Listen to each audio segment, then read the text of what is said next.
सागर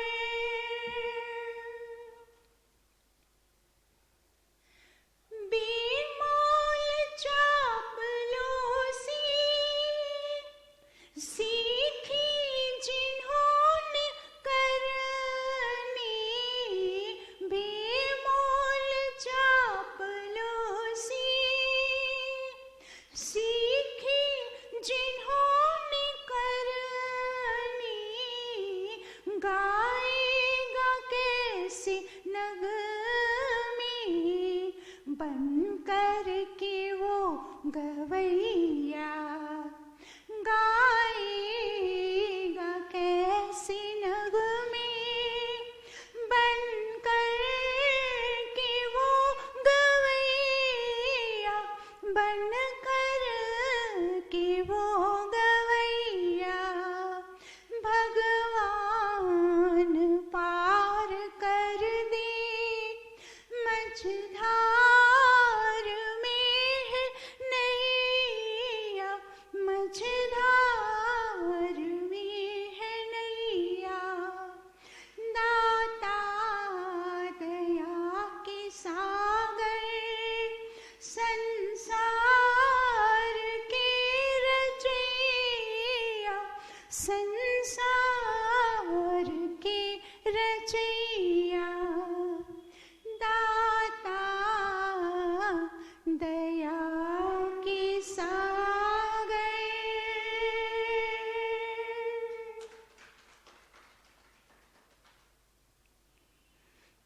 बहुत ही सुंदर प्रार्थना का भजन रचना कर दिया, क्रम बाय क्रम उसकी सारी पॉइंट बता दी कि हमारी समाज की आज क्या परिस्थिति है, क्या चल रहा है। इतनी सुंदर सुंदर बातें बताई। उल्फत की जगह है अब तो हर दिल में अदावत। उल्फत अर्थात प्रेम प्यार, मानव का स्वभाव, मानव का कर्तव्य क्या है? सबसे प्रेम प्यार और भाईचारा, एक दूसरे को सहयोग और प्रेम से रहना। और उसके बदले में आज क्या हो रहा है, क्या बता दिया? अदावत।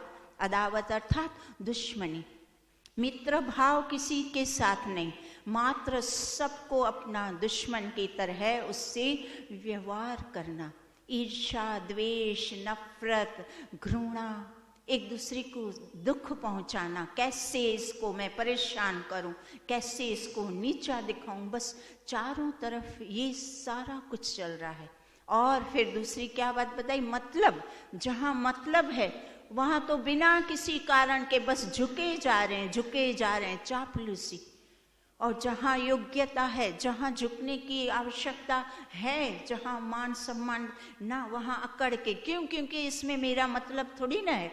जहां स्वार्थ सिद्ध हो रहा है वहां झुकना, चापलूसी सब करना। तो इस तरह से आज समाज की सारी परिस्थिति बताकर पूरा अच्छी तरह से हमें उस और दृष्टि दौड़ा दी कि देखिए ऐसा हो रहा है। तो फिर मनुष्य क्या करता है बेचारा, थक हार के चारों ओर देखिए आप, रिश्वत, चोरी, भ्रष्टाचार, इस सब का बोलबाला है। और इसमें सामान्य मनुष्य चारों तरफ से पिसा जा रहा है। और फिर अंत में उसको कौन सी राह दिखती है? ईश्वर की। फिर वो ईश्वर को याद करता है, हे दाता, हे दया के सागर, हे संसार के रचैया, मेरी जो नाव है, अर्थात मैं जो ये मेरा जीवन मझधार में पड़ा है, इसको पार लगा दे।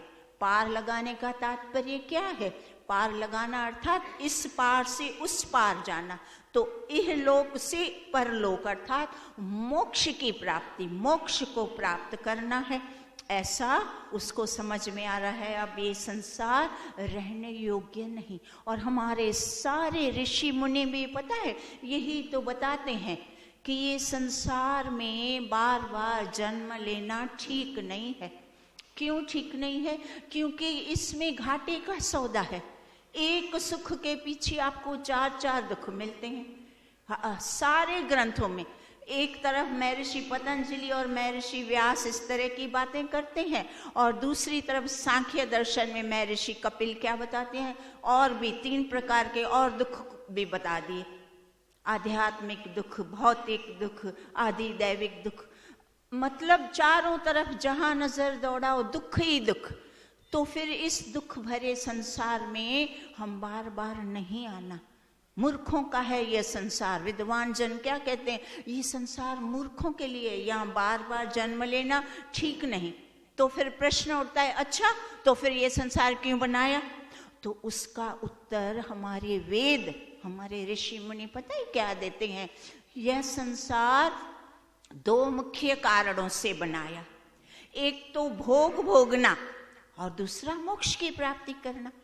जो कर्म शुभ और अशुभ किए हैं वो सुख दुख के माध्यम से उसको भोगते भी जाओ, और साथ साथ मोक्ष प्राप्ति के लिए भी आप वो यात्रा, वो उसके लिए प्रयत्न करते जाओ। तो यह मोक्ष प्राप्ति के लिए संसार बना है मुख्य तौर से। अब मोक्ष प्राप्ति के लिए बना है जब मनुष्य संसार के दुखों से दुखी होकर, त्रासित होकर जब सत्संग में आता है, जब वेदों की वाणी सुनता है, ऋषि मुनियों की बातें, वाणी इतनी सटीक वाणी, स्पष्ट वाणी सुनता है कि ईश्वर के पास जाओ, वहां तुम्हें सारे दुखों से छुटकारा मिलेगा और सुख, शांति, प्रसन्नता, आनंद सब उसके पास है, उसके पास मिलेगा। तब वो सोचता है हाँ सही है, वो जाके घर में ध्यान सिमरन जो उसने सत्संग में सीखा वो जाके ध्यान करने बैठता है। अब जब ध्यान करने बैठता है तो वो अपने मन को टिका ही नहीं पाता, अपने मन को अंदर स्थिर नहीं कर पाता। वो क्यों स्थिर नहीं होती? क्योंकि सारी वृत्तियां उसको आके घेर लेती है। तो ये वृत्तियां कहाँ से आई? तो बताते हैं ऋषि मुनि, प्रकार के भोग भोगते रहते हैं, और इस वर्तमान जीवन में भी हम भोग भोगते रहते हैं, और उन भोगों में सुख समझकर हम उसको बार बार भोगते हैं। तो इसीलिए उन भोगों के संस्कार बड़े प्रबल हमारे अंदर, चित्त में, मन में वो प्रबल संस्कार उत्पन्न हो चुके हैं, और वो संस्कार जब व्यक्ति ध्यान स्मरण में, उपासना में बैठता है तो वो संस्कार वहाँ उत्पन्न हो जाते हैं, चित्त को एकाग्र होने नहीं देते, फिर वो उठ खड़ा हो जाता है, उसको कुछ अंदर प्राप्त होता नहीं, आनंद, सुख, कुछ शांति कुछ मिलती नहीं, फिर घबराहट, सारे वृत्तियां जब चारों ओर से घेर लेती है ना, तब व्यक्ति घबरा जाता है, अंधेरा और ऊपर से वृत्तियां, फिर वो उठ खड़ा होता है, फिर वापस वही इस जीवन की आपाधापी में वो लग जाता है। तो ये आवागमन का चक्कर उसका चालू ही रहता है। वो छूटना तो चाहता है पर वो छूट नहीं पाता। तो उसको छूटने के लिए हमारे वेदों में बहुत सुंदर विधान, इतनी अच्छी तरह से विधि विधान बताया हुआ है कि तुम्हें ये जो मन तुम्हारा टिक नहीं रहा, तुम अपने मन को अंदर टिका नहीं पाते ईश्वर के समक्ष, तो उसका कारण बताया। उसका मुख्य कारण है व्यक्ति के अंदर वैराग्य नहीं है। तो वैराग्य की उत्पत्ति के लिए ही हमें, जब तक मनुष्य वैराग्य को उत्पन्न नहीं करेगा तब तक उसका मन स्थिर नहीं रहेगा। तो वैराग्य क्या है? तो महर्षि पतंजलि योग दर्शन में बहुत अच्छी तरह से उसको सुंदरता से बताते हैं, और महर्षि व्यास भाष्य में नीचे उसका बहुत अच्छी तरह से भाष्यांतर सूत्रों का करके एकदम डिटेल में अच्छी तरह से समझाया है। क्या कि वैराग्य क्या है और वो कैसे उत्पन्न होता है। तो सत्य और असत्य इन दोनों को अच्छी तरह से जानकर असत्य को छोड़ते जाना और सत्य को ग्रहण करना, यह वैराग्य है। वैराग्य जब उत्पन्न होता है तो व्यक्ति सारे दोषों को छोड़ देता है। असत्य को छोड़ने का तात्पर्य क्या है? ये जो विकार है, जो दोष है, जो त्रुटियां हैं, वो सारा असत्य है ना। वो असत्य है, उस असत्य को, अशुभ को, अनुचित को छोड़ते जाना, ये वैराग्य है। और सत्य को पकड़ते जाना, शुभ गुणों को, उचित को, अच्छी बातों को, सत्य बातों को ग्रहण करते जाओ और अशुभ को छोड़ते जाओ, यह वैराग्य है। तो इस तरह से तो वैराग्य उत्पन्न कैसे होगा, तब बताते हैं आगे के वैराग्य उत्पन्न होता है विवेक से। तो प्रथम मनुष्य को विवेक प्राप्त करना पड़ेगा। तो विवेक का अर्थ क्या बताया? विवेक अर्थात सत्य और असत्य में भेद करना, शुभ और अशुभ में, उचित और अनुचित में, सही और गलत का निर्णय करना, उसमें भेद कर पाना, यह विवेक है। जैसे वो जो हंस पक्षी होता है, क्षीर और नीर को उसमें सामर्थ्य होता है, क्षीर ग्रहण करता है और पानी को छोड़ देता है, उसमें उतना सामर्थ्य होता है। तो जिन विद्वानों ने, संत महात्मा और ऋषियों ने विवेक प्राप्त किया होता है, वो सत्य और असत्य में, उचित अनुचित में भेद कर पाते हैं। उनके अंदर वो योग्यता उत्पन्न हो जाती है और वो असत्य को छोड़कर विवेक प्राप्त करते हैं और विवेक प्राप्त करके फिर वैराग्य प्राप्त होता है। तो आगे ऋषि बताते हैं कि विवेक कैसे उत्पन्न होगा।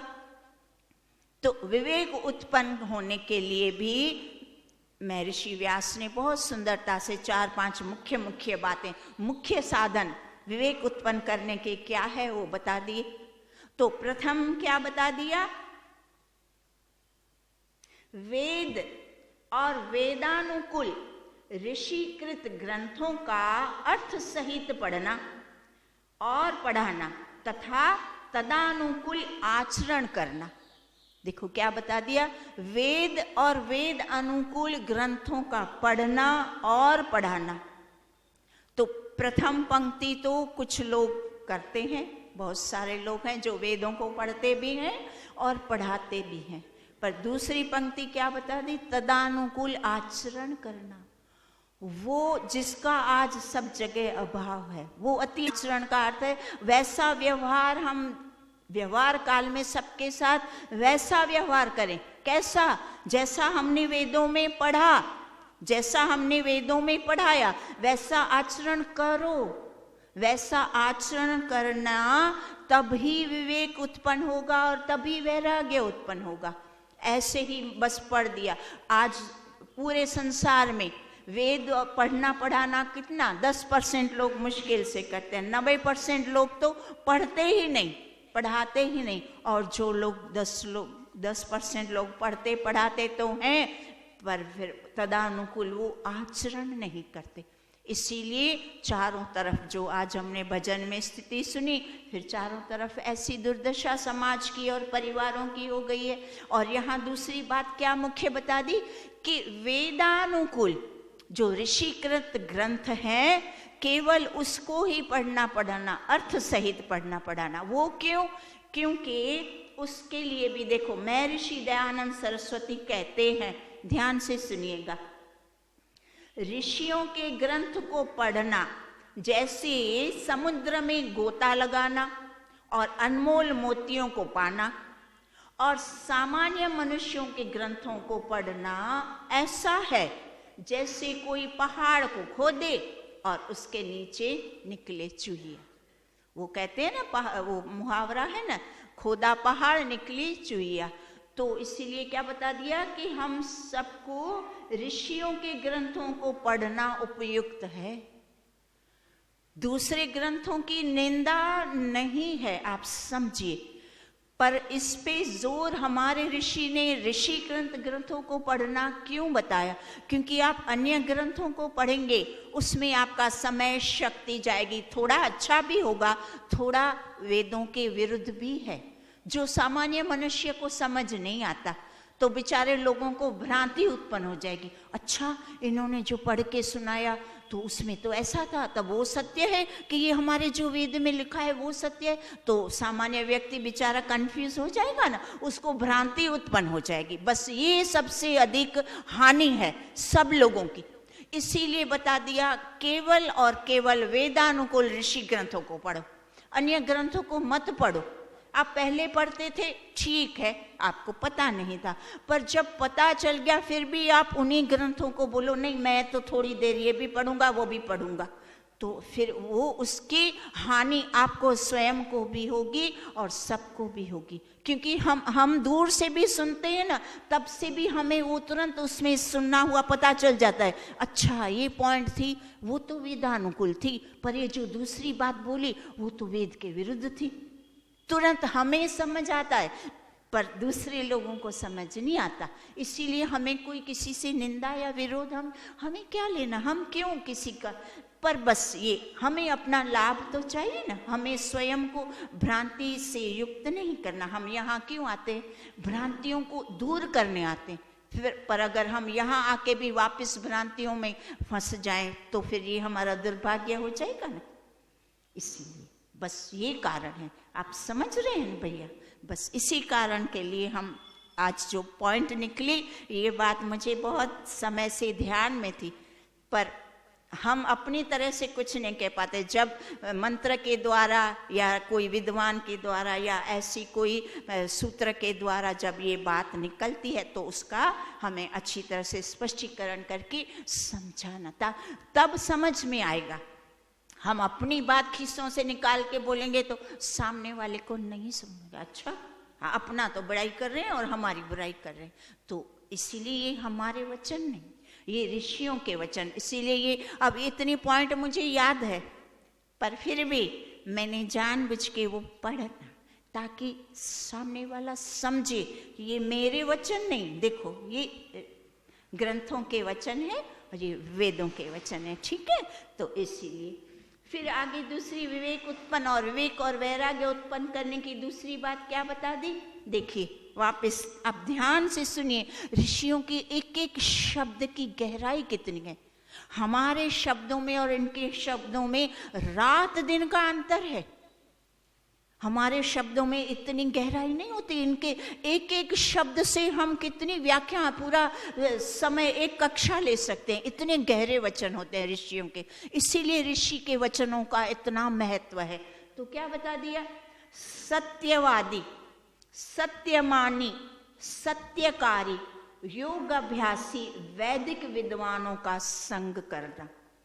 अब केवल ऐसा भी बोल काम नहीं चलता ना, केवल विद्वान से काम चलता होता तो बस उतना ही लिख देते, इतना लंबा लंबा क्यों, कितने विशेषण। सत्यवादी, जो सत्य का व्यवहार करता हो, यहाँ एक यहाँ दूसरा एक और कर्म तीसरा अलग, नहीं चलेगा, नहीं चलेगा। सत्यवादी, सत्यमानी, जो केवल सत्य को ही माने, असत्य को मना कर दे ना, ये ठीक नहीं। विवेक की बात हो रही है ना, विवेक उत्पन्न करने का अर्थ ये है कि सत्य और असत्य में भेद करे, और भेद जब पता चल गया तो फिर सत्य को ग्रहण करे, असत्य को छोड़ना पड़ेगा ना। स्वयं को भी छोड़ना और दूसरों को भी छुड़वाना है ना, ये विवेक है। तो इसीलिए सत्यवादी, सत्यमानी, फिर सत्यकारी, हमेशा सत्य व्यवहार, कभी भी असत्य व्यवहार नहीं करना। बुरा लगे कोई बात नहीं, थोड़ी देर के लिए बुरा लगेगा, फिर वही व्यक्ति उसी बात का चिंतन मनन करेगा ना, फिर उसको लगेगा नहीं बात तो सही है, बात तो एकदम सही है, जो बोला वो ठीक है, ठीक है वो मुझे अनुकूल नहीं है, मैं ऐसा नहीं कर पाता, नहीं कर रहा, नहीं कर पाता, पर बात तो वही सच्ची है ना। जब समझ आएगा फिर बुरा नहीं लगेगा, फिर वो व्यक्ति अपने असत्य की बात को, व्यवहार को, या जो भी उसमें त्रुटि है वो उसको निकालने का प्रयास करेगा। तो ऐसे विद्वानों का संग करना, इससे हमारा विवेक उत्पन्न हो जाएगा। फिर तीसरी बात क्या बता दी? यह शरीर क्या है, इंद्रियां क्या है, यह सृष्टि क्या है, सृष्टि किसने बनाई है, क्या अनादि है, यह जन्म क्या है, मरने के पश्चात आत्मा शेष रहता है, यह शरीर के साथ नष्ट हो जाता है, और यदि रहता है तो वह कहाँ रहता है।